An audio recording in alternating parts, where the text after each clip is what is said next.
అల్లు అర్జున్ ఏడాదిగా అట్లీ సినిమాతోనే బిజీగా ఉన్నారు. ముంబైలోని ఈ చిత్ర షూట్ వేగంగా జరుగుతోంది. బన్నీ ఉన్నా లేకపోయినా అట్లీ మాత్రం నాన్ స్టాప్ గా షూటింగ్ చేస్తూనే ఉన్నారు. దానికోసం డిఫరెంట్ ప్లాన్ ఫాలో అవుతున్నారు ఈయన. హీరో ఉన్నా లేకపోయినా ముందుగానే గ్రాఫిక్స్ సాయంతో యాక్షన్ సీక్వెన్స్ లను షూట్ చేస్తున్నారు అట్లీ. మామూలుగా అయితే హీరోలు లొకేషన్ లో ఉన్నప్పుడే సీన్స్ తీసి ఆ తర్వాత గ్రాఫిక్స్ వర్క్స్ చేస్తారు. కానీ రాకా టీం మాత్రం గ్రీన్ మ్యాట్ లో బ్యాక్గ్రౌండ్ వర్క్ అంతా ముందే పూర్తి చేస్తున్నారు. ఇలా చేయటంతో టైం చాలా సేవ్ అవుతుంది.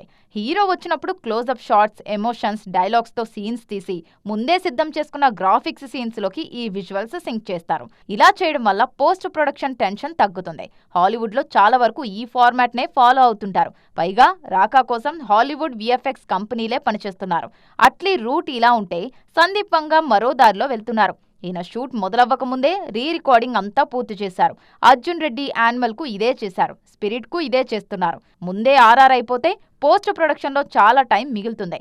వారణాసి కోసం రాజమౌళి కూడా ఫారెన్ లో తనకు కావలసిన మేజర్ లొకేషన్స్ అన్ని షూట్ చేసుకొచ్చి తర్వాత విఎఫ్ఎక్స్ లో ఆ విజువల్స్ జత చేస్తున్నారని తెలుస్తోంది. ఇలా చేయడం వల్ల హీరోలున్నా లేకపోయినా టైం వేస్ట్ కాకుండా షూటింగ్ సజావుగా సాగుతుంది.